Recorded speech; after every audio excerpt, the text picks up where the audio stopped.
guaranteed scaling in the Cassidy. Yeah, well, we were looking for some kind of tank on the side of Samsung as they didn't really have much. I mean, they have Shailen, not much action here in the beginning. This is fine for... Ooh, Ambition. Okay, this might be first blood. He's going to face check right into that cocoon. There's the flash. Repel is not enough, but the flash over the wall, and that's going to do it. Septed takes first blood. Oh, Ambitious. Why are you up in there? Thinking about a dive topside, but Rek'Sai is here. Oh, he gets spotted. He's going to be spotted. Okay. Let's see if they can do it. Another cocoon onto Ambition. He just can't find any luck. The smite comes out in the flash from Keen, and another kill to take down Ambition. Master for Samsung, and this is excellent for Ever. Malrang finding Ambition twice. Oh, look at that, the flash. Here comes Core JJ. Ella with no flash anymore. They're trying to line up this kill. The hook comes in, but it's not enough. And then that kill for Ruler, so a slap back. Items and Cube. Oh, he's dead. This guy is about to die. All they got to do is line it up with Keen, trying to push underneath turret. We'll see if he can land that stun. Gonna wait for that. Oh, the cocoon comes out first, and immediately that dodge field comes down. Look at Keen taking all that damage. Doesn't seem to matter as they do take out the kill. And they are gonna trade the Drake here at least. Yes, they get a good old trade, but now Stalwart for now along the bottom side of the map, whereas the top side has just been totally pushed in. As I say that, Core JJ on his Stalwart is going to be picked off, and can't use that gray hell. It just pops like a balloon. Just gets. Oh, I guess they're not moving at all.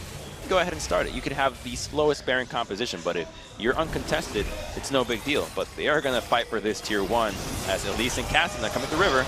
Look at Zaya getting extremely low. Varus does get eaten up. All of a sudden, Crown, we get the zoom out. He's going 1v2, getting caught out big time. And now Core JJ just going to use Abyssal Voyage to get out, just leaving Ruler alone. Double kill over to the Cassidon, who is now 3. Let's give it a go, and now they're going to give Baron a go. Zero vision in the jungle, but I think Samsung, they have a good feel about this. We're going to need the steal. Ambition has to come up big. Septic goes over the wall, trading a bit with Crown, but Ambition going in really early, standing United, and he gets hooked, and oh no! Ambition going down. Keen going 1v3, and that's going to be the easiest Baron for Ever8 as the woes of Samsung continue. All intents and purposes, Dragons don't offer map control. That's all that Ever have right now. Okay, the double push coming in, and actually Duel getting locked up here, not able to get out, doesn't have his Featherstorm available, and finally Samsung get another pick here. With a 10,000 gold deficit, it is a difficult thing. Ambition. Big hook onto Ambition. He does get eaten up.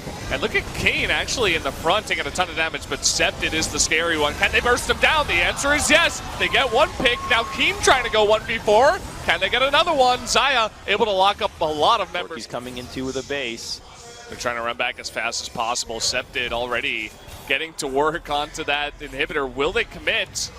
Ambition a little bit scary. Duel coming on in. Keen now, they're not going to get the inhibitor yet. They do get the hook, but immediate devour there. In goes Keen, 1v5. Can they chunk him down? It doesn't really look like it. Ambition extremely tanky at this point in time. And now Septic jumping in alone, not able to get over there, and he's almost going to go down. The Zonia saves him in the back, but Ruler with the snipe onto that Cassidon, and another botch dive. Ruler, he's taking whatever Ever8's given him. He's like, okay, you want to go for this? Sure.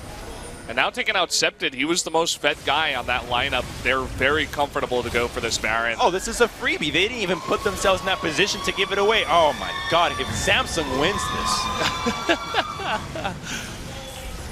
this. Going for one. I mean, we're getting to a point now where it's 60-second death timers, full minute death timers. So if you get picked, your team's going to have trouble with that. They even showed that they knew what they had to do. The Cassidon went to dive the Shen with the Renekton. Bam, easy. And they know that Ever just wants to keep fighting 5v5 when it just falls right on their lap. I mean, Ever8, they had about 20 minutes to end this one, but as you said, they didn't really know how to do it. And this is the outcome. Seems to be like silence in the studio as people cannot believe what has happened in this game. It's like when you're a team that is in that position, when you do your scrims, like, all right, guys, we're losing scrims in 10. We're losing scrims in 15, 20, 30. You learn how to get past the early game, but nobody teaches you how to close. Well, they're going to try to stand up here. And again, everybody's going for Ambition. They're trying to take him down. The stand united. But again, Keen in the back line is not going to be able to take any of them out. Ambition, he can go down. It doesn't matter. Accepted, though, still pretty strong.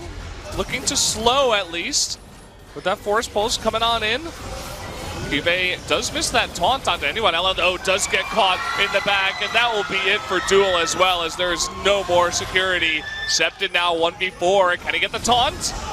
Looks like he does. That's going to do it. Samsung is going to win this game in 45 minutes. This is why their record is good. What? They take the win. A win's a win, even if that means that the other team lost. So game one will go over to Samsung. Oh, no. This was a terrible display of League of Legends. Oh, Jesus. Look at it. Yeah. They're like, oh, thank you so much. You can see that Ambition. He's really feeling it. Jesus. You need to sit down and, have split pushing be introduced to your system like Clockwork Orange. Your eyes non-stop applies to this play. But in League, that's not the case. Oh, I think he's dead. We got to play here. There is a Zac inside of that. Tom Kent says should be first blood going over to Haru this time. And finally, we get some action. Them getting wiped here. Tom Kent will always mitigate Thresh. There's no engage between Corki and Xayah, and now they can just pull the trigger onto Keen, who has no flash. Yeah, Crown coming in with this alone is just going to mean that Keen should go down here. He has no flash. He is making it really hard. Nice for post, but the Devour in the end will net them the kill. Oh, going for the kill. Samsung ought to be looking to fly themselves there by taking this Cloud Dragon. It's ready and available. Going in, he has Exhaust here, but Malrang coming on in. He can't save his buddy, and now with the Abyssal Voyage, it was just Corki. Get a glimpse as to how those two met. Normally Corki just farms from a distance, and maybe it was Cube surrounding Corki as Crown surrounds Keen right now. Oh, that's a lot of damage mitigated. Keen has dodged a lot. He's trying to get onto Crown, and the Grand Challenge comes through. Now Haru's on the run. He certainly doesn't have enough to do this here. Gonna try to knock some heads together, and Keen will give up. It wasn't like this in spring. I don't remember any other season that I watched where it was like this. It just seems like so many teams are getting caught down, just like Ella is in game number one. And a bit of a 1v1 here, trying to get that Grand Challenge, does miss it. They didn't like the food overseas, so there's a lot of factors that come into play. Say Longzhu, for example, that game one, they might have dropped the ball. They had different champions that... Oh boy, the ward! The ward is perfect, and he can't get into that Lantern. What a block. Oh, serious skill. Yeah. See more of them. Let's add some more little ones like that into the game. And if Ever8, if they want to try to contest this, they're going to be eating a giant Jarvan Spear to the face. Malrang going to walk right into it. And does not get the knockup, but it looks like he's given up as he flashes away. They will hand over this Baron to Samsung. Yeah, he's scared of the combo that Samsung was looking for between the Scat of the Week as well as the Unleashed. They play like this, not a whole lot, because this is great. This is just stellar League. Well, we're going to see the hook here onto Haru, and one last stand. Haru actually does get quite low, but his passive still hasn't been popped. He's still there in the back alive. Crown is going to get rooted down here, but here's Cube going 1v5. Haru jumping in. The corrupted arrow coming in. Not sure what the name of that is. Forgot about it. Chain of Corruption, there it is. And it was looking to Ling. And just wait for waves and choose a fight. They can also fight. It's an 11,000 gold lead, so it's up to them how they want to close it. Chain of Corruption onto Corki, and there's no saving him. Good night, goodbye Septed, and good night to Ever8 as well. They're trying their hardest, but with all the super minions pushing in and Samsung's massive gold lead, they're looking to take 2 games tonight.